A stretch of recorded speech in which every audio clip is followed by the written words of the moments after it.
Bien, hola, hoy es el 9 de mayo de 2015. Bueno, vamos a empezar a revisar la reforma al Código de Procedimiento Penal que ya se está tramitando en el Congreso de la República, según un proyecto presentado por el ministro de Justicia, el doctor Yacir Reyes Alvarado, y el fiscal general de la Nación, el doctor Eduardo Montealegre Linete. Vamos a revisar hoy puntualmente este tema del artículo 79, que es el archivo de las diligencias de la ley 906, para irlo haciendo sistemático y en orden, paulatinamente, poco a poco, porque realmente el Código de Procedimiento Penal que viene modificado y adicionado, pues, actualmente son 7 libros, pero van a quedar 9 libros. Decía en el video de ayer que es el preámbulo de una introducción a esta materia que vamos a examinar aquí, en este ciclo de conferencias sobre la reforma del Código de Procedimiento Penal. En esencia, su fundamento como tal viene apoyado en la jurisprudencia colombiana, especialmente la Sala de Casación Penal de la Corte Suprema de Justicia, y también los fallos del control de exequibilidad o fallos de la Corte Constitucional, declarando exequible o inexequible algunos artículos que se han del Código de Procedimiento Penal. Pues bien, voy a dedicar estos 45 minutos al tema del artículo 79. Fíjense ustedes que realmente esto da para muchas exposiciones y ciclo de conferencias, porque realmente es mucho lo que se ha venido modificando, ajustándolo a esos pronunciamientos de la Corte Suprema de Justicia, como lo dije ayer, y de la Corte Constitucional, en diferentes figuras jurídicas que contempla este sistema penal acusatorio. Es decir, se está desajustando realmente, acoplándolo a esas directrices marcadas por la jurisprudencia colombiana. Bien, comencemos entonces con el artículo 79, que es el archivo de las diligencias. Para que ustedes tengan una mejor información, pueden acceder a este proyecto que presentó el Ministro de Justicia con el Fiscal General de la Nación en www.ambitojurídico.com. Ahí puede usted obtener el link del proyecto de reforma. Es ambitojurídico.com. De igual manera encontré otra propuesta de reforma que es ya el sustento de la Fiscalía, en la cual hace el derecho comparado y también hace una explicación de las sentencias de la Corte Constitucional y de la Corte Suprema de Justicia que incidieron para hacer la propuesta de reforma o de modificación de algunos artículos. Algunos quedan como vienen, pero se les adiciona algo, se ajustan o se les complementa o se derogan. Pues bien, comencemos entonces con ese ejercicio para que podamos entonces comprender este tema puntual del artículo 79. El artículo 79, que habla del archivo de las diligencias, actualmente está redactado de la siguiente manera. Dice: archivo de las diligencias. Cuando la Fiscalía tenga conocimiento de un hecho respecto del cual constate que no existen motivos o circunstancias fácticas que permitan su caracterización como delito o indiquen su posible existencia como tal, dispondrá el archivo de la actuación. Sin embargo, dice en el inciso segundo, sin embargo, si surgieren nuevos elementos probatorios, la indagación se reanudará mientras no se haya extinguido la acción penal. En relación con este artículo 79, se pronunció la Corte Constitucional en la sentencia C-1154 del año 2005, con ponencia del doctor Cepeda. El doctor, el ponente de esta sentencia de orden constitucional, que revisó pues el tema en el cual se demandó esa inexequibilidad, dijo la Corte Constitucional en esta sentencia que declara exequible condicionadamente la presente norma en el entendido que la expresión, abre comillas, motivos o circunstancias fácticas que permiten su caracterización como delito, cierra comillas, corresponde a la tipicidad objetiva y la decisión del fiscal deberá ser motivada y comunicada al denunciante y al Ministerio Público. Entonces la decisión debe ser motivada y se comunica. Además de esto, habla desde la tipicidad objetiva.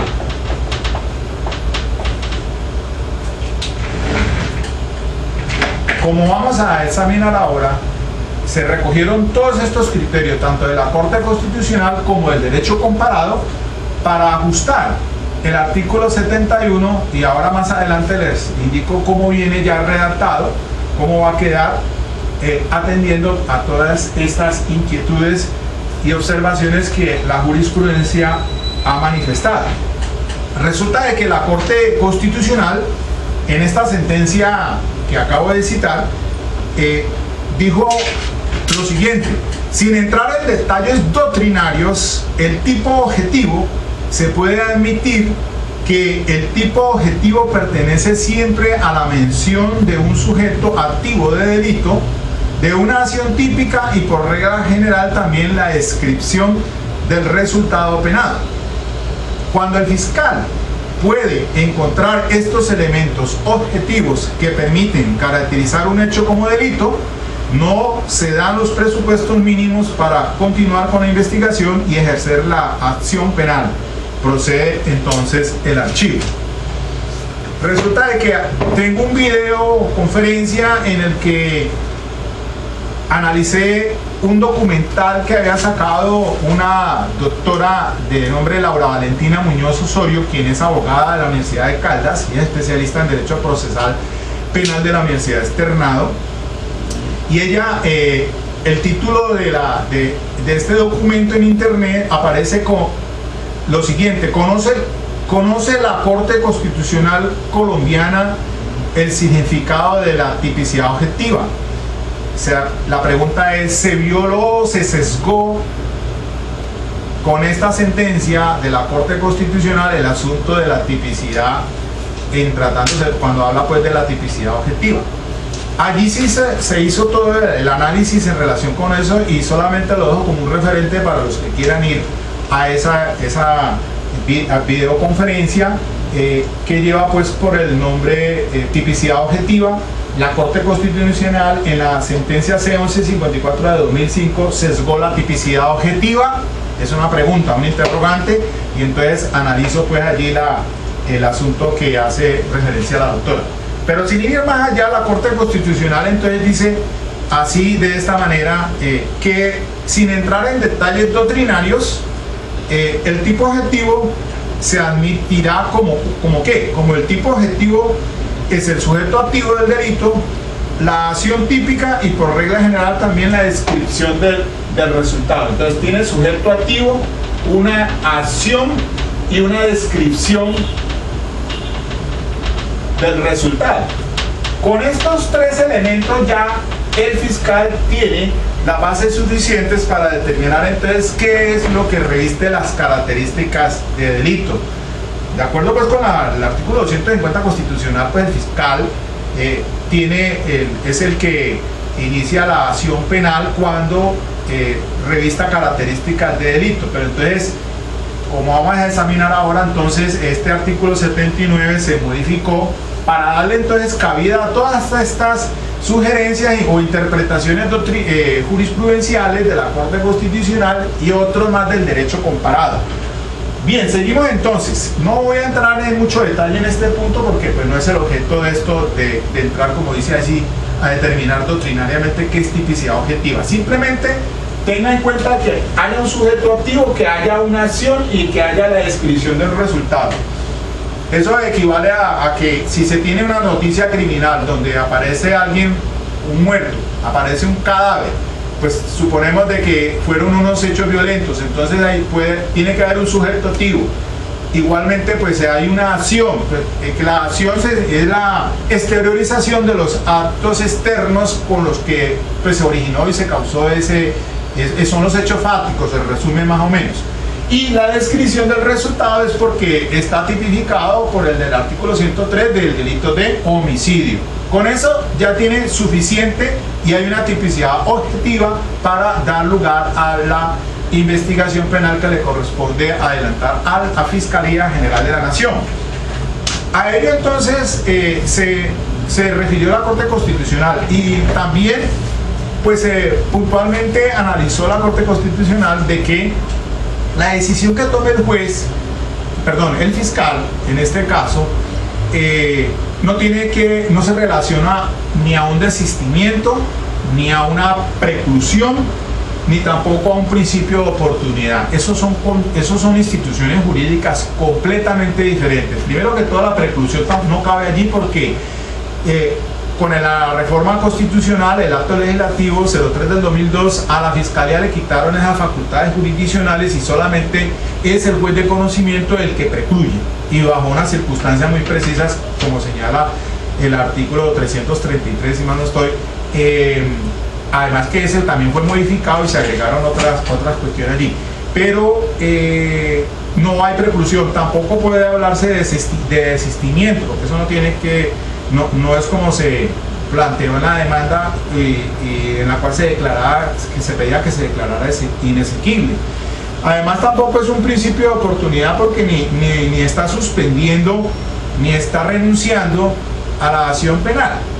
De tal suerte entonces que la Corte Constitucional también consideró aquí que el asunto de que la decisión tiene que ser motivada, y cuando habla de motivación es una orden, es decir, el fiscal puede archivar las diligencias solamente mediante un tipo de providencia que se denomina orden.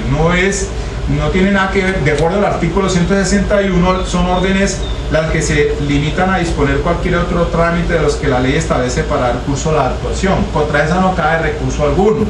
Es decir, tampoco es un juez de garantías el que tiene que ordenar el archivo. Es el fiscal a mutuo propio que puede hacerlo teniendo en cuenta pues y en consideración cuando objetivamente no revista las características de delito. Bien.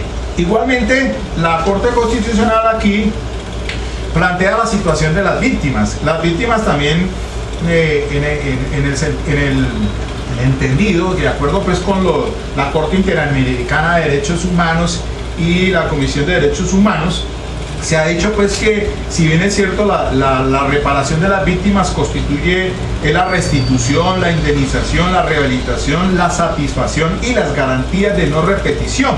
Y esto ya fue modificado incluso en este artículo, en este proyecto de reforma que viene, porque la figura del mediador tiene que apuntarles a estos conceptos a estos verbos que acabo de mencionar: restituir, indemnizar, rehabilitar, satisfacer y garantizar la garantía de no repetición. Pero la garantía es de que la víctima en estos casos tiene derecho entonces a conocer, y por ello tiene que el fiscal comunicarle al Ministerio Público y a las víctimas. Otro problema que existía allí también era en relación con lo que dice el inciso segundo del artículo 79 actual, porque dice aquí que sin embargo, si surgieren nuevos elementos probatorios, la indagación se reanudará mientras no se haya extinguido la acción penal. Entonces, la Corte Constitucional dijo aquí que el asunto es que el fiscal y incluso en este caso las víctimas podían aportar nuevos elementos probatorios para reabrir la investigación. El problema está en que, tal como está actualmente, pues es casi imposible que la misma víctima recaude elementos materiales de prueba y pida entonces al fiscal que que reabra esa investigación. Es decir, algunos funcionarios o jueces de garantías, en caso de que el fiscal se insista en mantenerse en el archivo, pues se apoyaban en que no había nuevos elementos materiales de prueba y por lo tanto entonces en ese caso la víctima una carga procesal que pues, realmente casi que es físicamente imposible. De tal suerte entonces que allí sí se estarían vulnerando los derechos de las víctimas. Todo eso para ir indicando de que actualmente el proyecto de reforma están entonces recogiendo todos estos planteamientos que ya la Corte Constitucional empezó a referirlos en la C1154 del año 2005 del doctor Manuel José Cepeda Espinosa.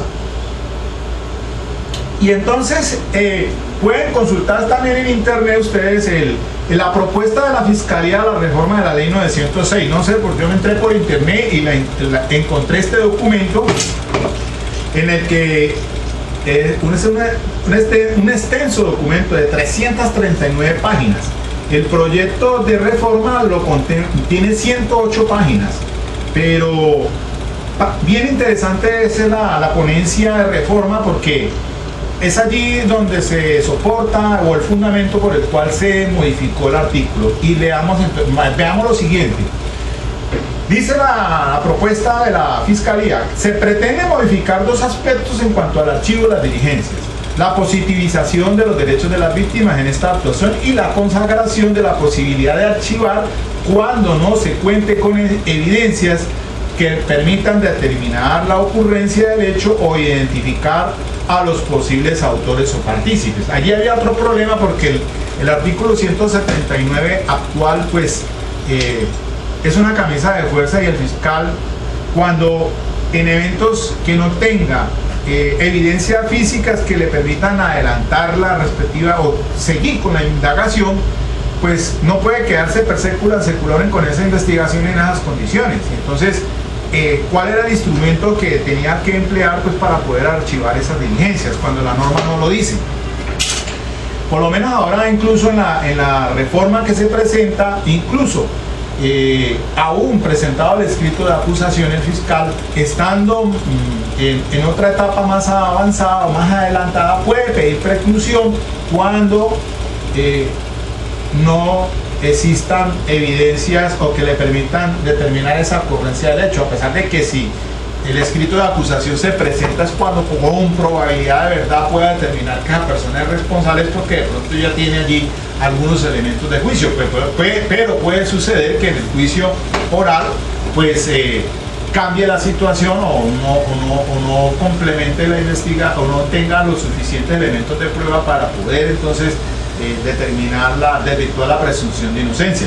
Muchas veces en los juicios, y me pasó esta semana, el fiscal llegó con los policiales captores, en este caso es un adolescente sindicado por hurto calificado y agravado, y resulta de que en el juicio oral al cual nos citaron, solamente le comparecieron al fiscal los dos agentes captores, tampoco le fue la funcionaria que recibió la denuncia del ofendido de la víctima, y en ese caso se quería tal vez instrumentalizar como prueba de referencia a través de esa persona, de ese servidor judicial, para entrarlo como una prueba de referencia, porque la víctima no compareció y se ordenó la captura para que fuera al juicio. Sin embargo, los resultados fueron negativos y eso dio lugar a que el fiscal finalmente dijera: bueno, yo pido la absolución porque realmente pues yo no puedo solicitar una condena únicamente y exclusivamente en pruebas de referencia.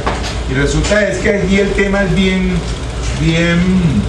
interesante, porque incluso en el proyecto de reforma que se avecina, el artículo 381, en el que para condenarse requiere el conocimiento de más allá de toda duda acerca del delito y de la responsabilidad penal del acusado, fundado en las pruebas debatidas en el juicio.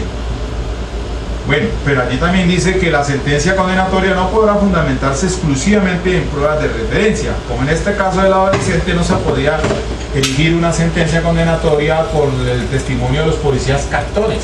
Hasta allí no podían, entonces se necesitaba era la víctima, de tal suerte que la fiscal pidió absolución. Entonces puede suceder también que en juicio oral a pesar de presentar el escrito de acusación, no tenga la fuerza suficiente de esos elementos de prueba para desvirtuar la presunción de inocencia y finalmente entonces pueda pedir preclusión.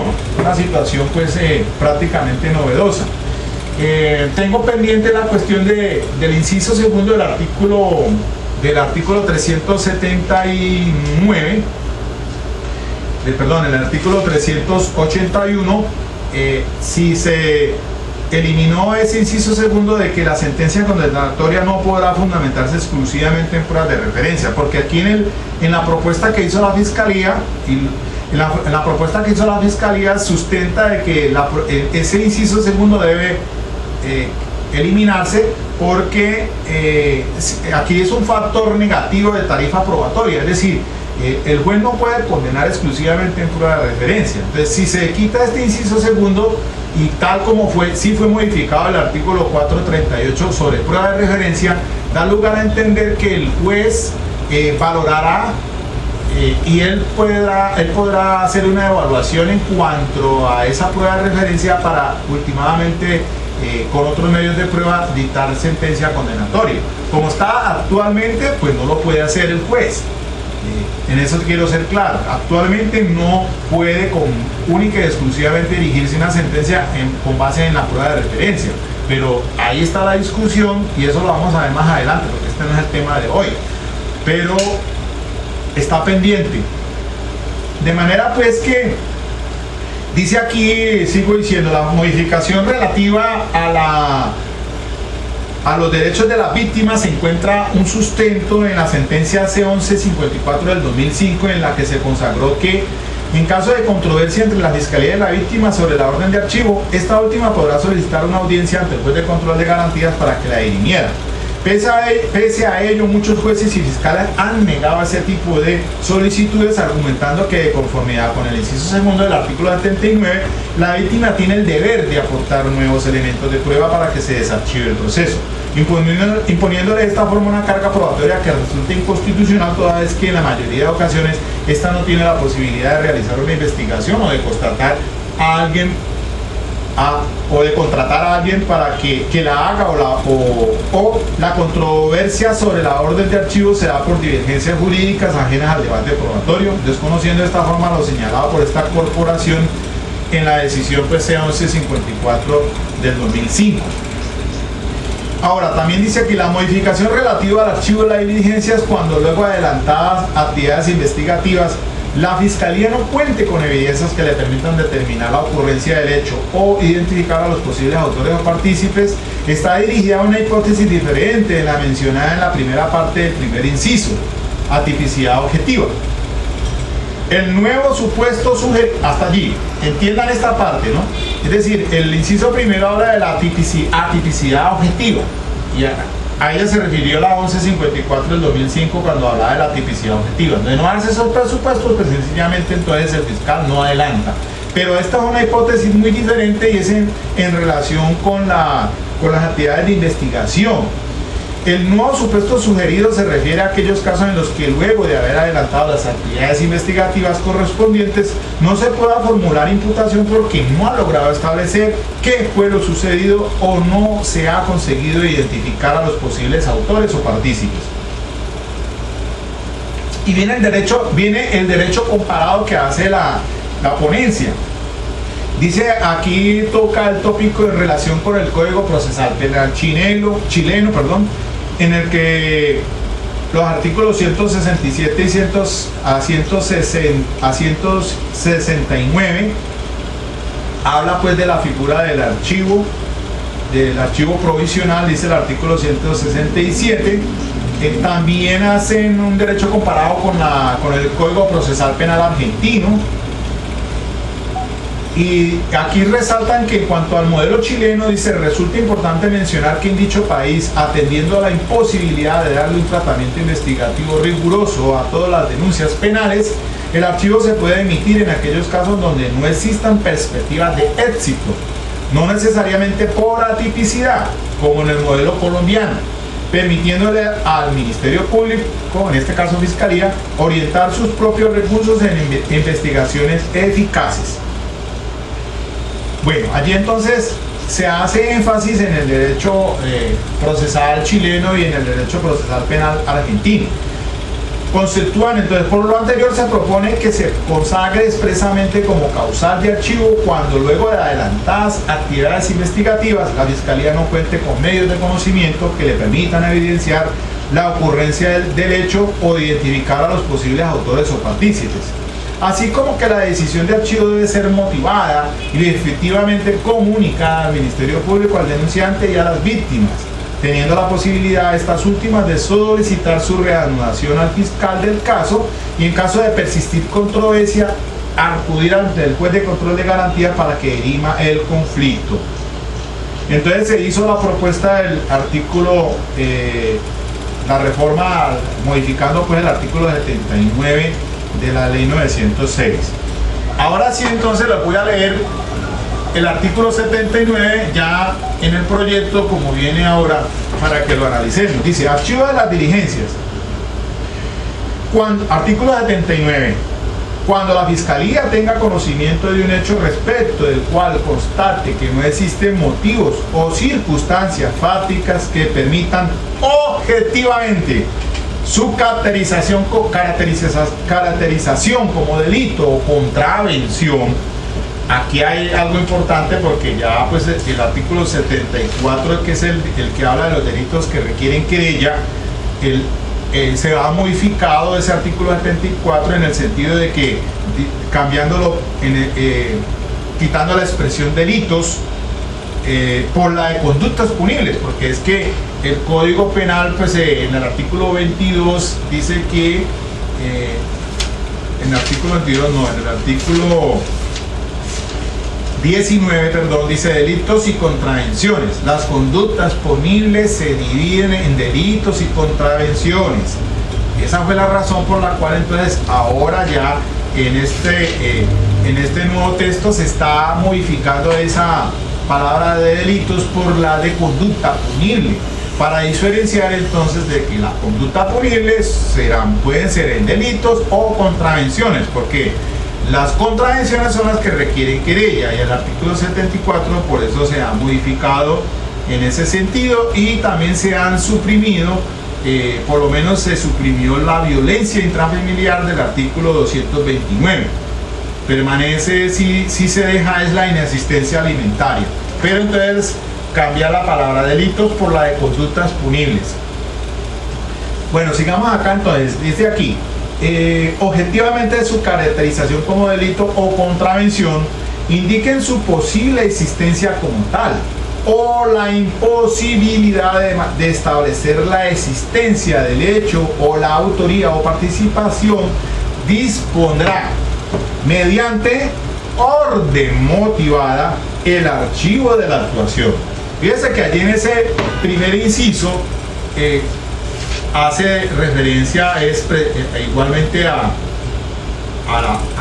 tipo de providencia, orden, de la cual la Corte Constitucional hizo énfasis. Entonces, porque es que acá decía solamente en el artículo 79, tal como está actualmente, dice dispondrá el archivo de la actuación, pero no dice mediante qué providencia. Ahora sí ya vino entonces ese inciso primero con objetivamente, que permitan objetivamente. Habla también de que es mediante el archivo de una orden.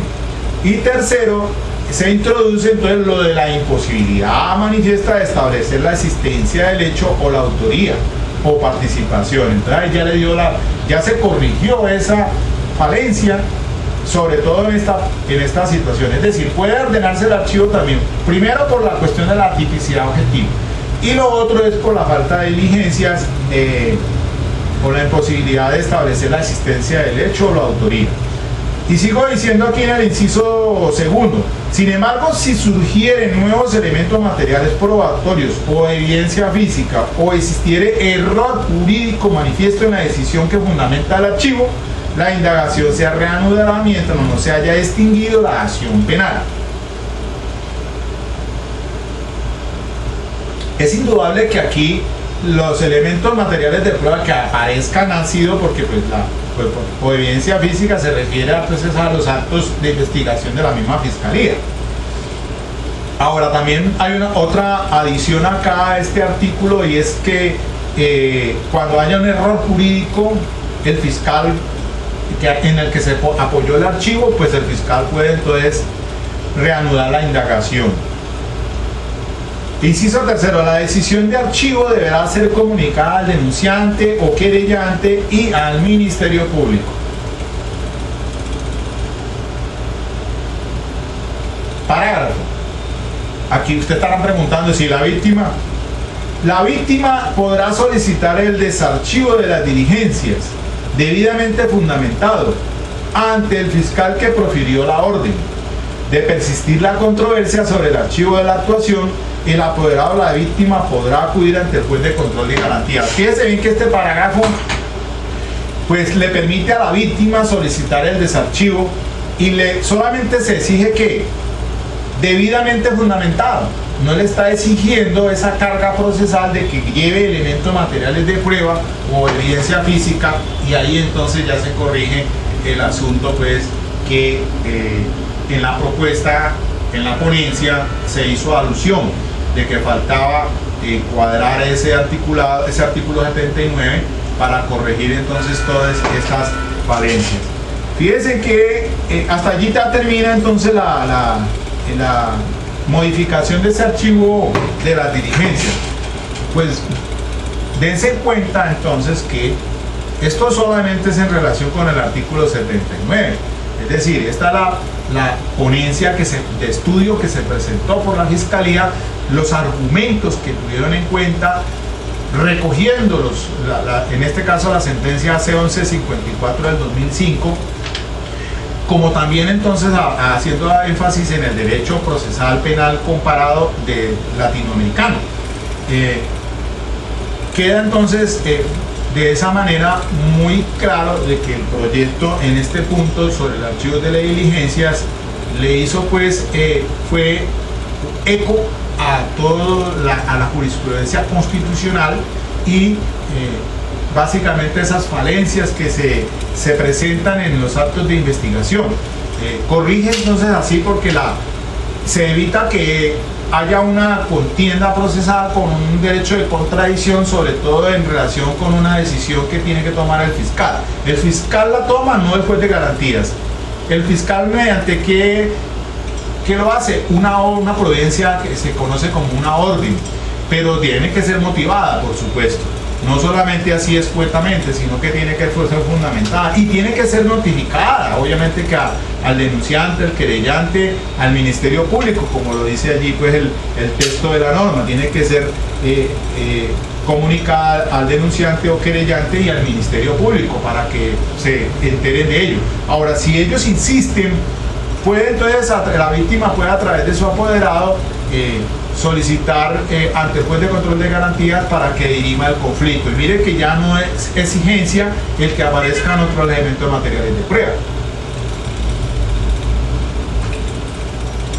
Creo que de esta manera, muy brevemente, he hecho una clarificación de el artículo 79 frente al derecho comparado y en la jurisprudencia colombiana, y que se den cuenta ustedes cuál es la posición que tiene el ministro de Justicia y el fiscal general de la Nación, para ir entonces encajando este código procesal penal nuestro actual, que es la ley 906,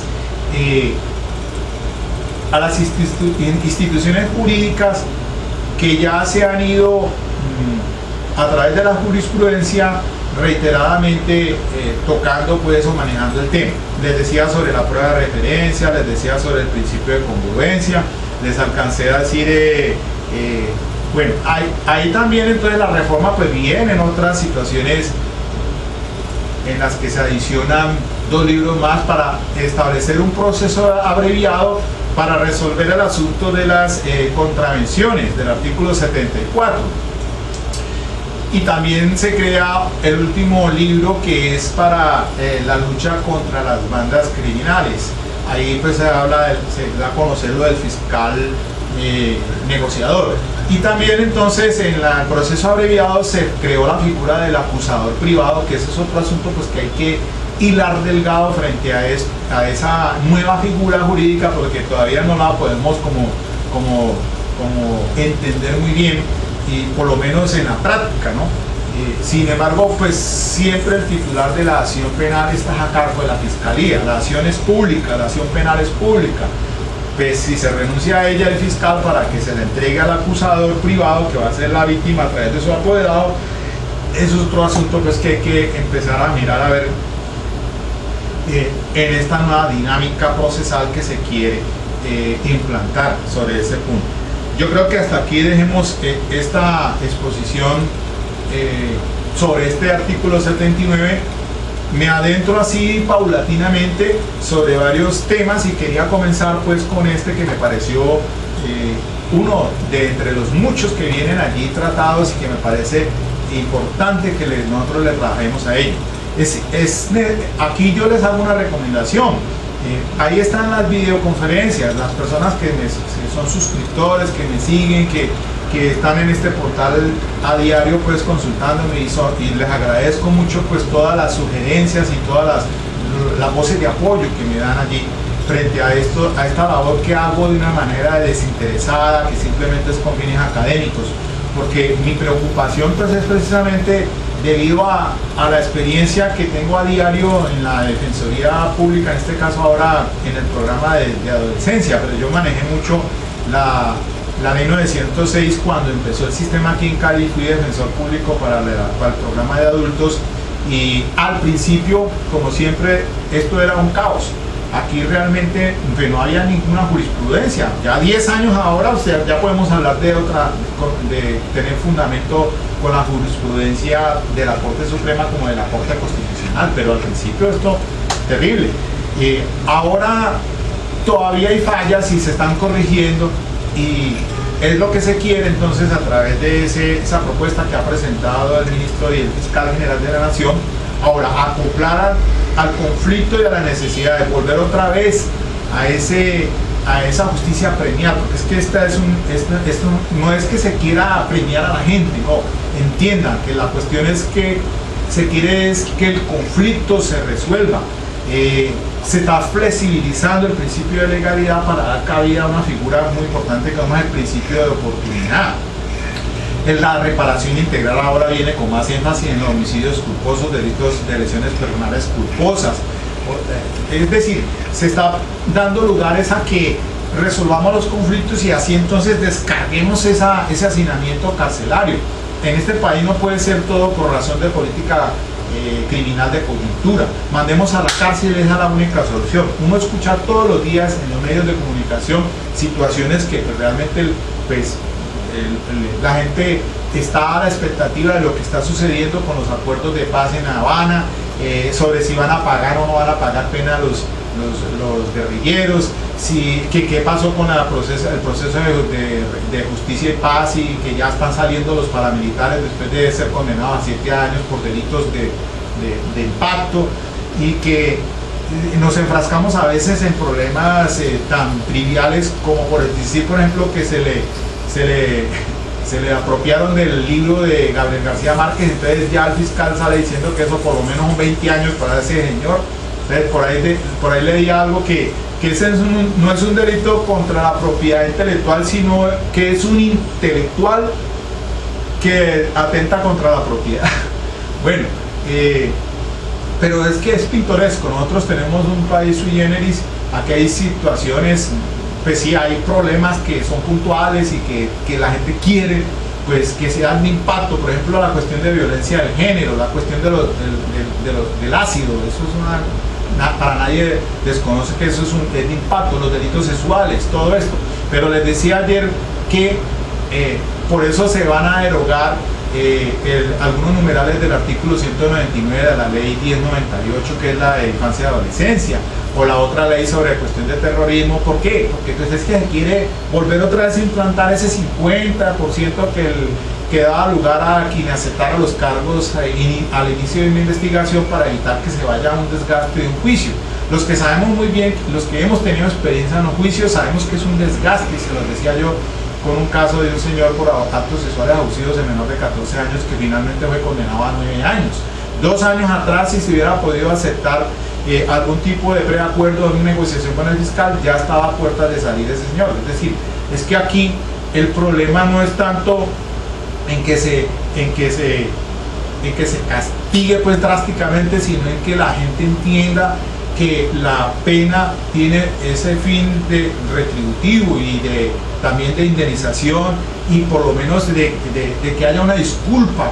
Por eso ahora se introduce algo como es la pena simbólica, más que la pena de indemnización, que es el otro cuento pues que ya se zanjó, para que esa audiencia de indemnización pues no se haga acá en el proceso penal, sino que se haga en la jurisdicción civil. Y me parece muy bien eso, porque el asunto acá es penal y solamente es un asunto para un enfrascamiento penal en una resolución de un conflicto, y para eso están otras instancias. Ahora, que se puede hacer también, claro, se puede llegar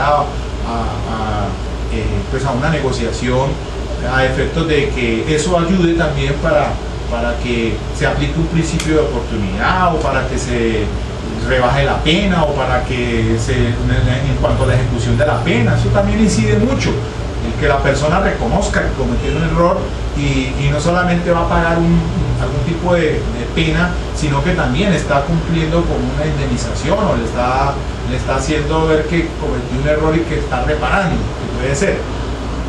Bien, dejemos hasta aquí nomás entonces, y dividamos entonces este ciclo de conferencias para ir adentrándonos en estos temas de vital importancia, porque esta reforma ya es bueno que ustedes busquen en internet, encuentren este proyecto, lo lean y hagamos la academia en las universidades, en los sitios, en los espacios públicos donde se discutan estos temas, porque son foros que debemos adelantar para dar a conocer la nueva legislación del procedimiento penal colombiano.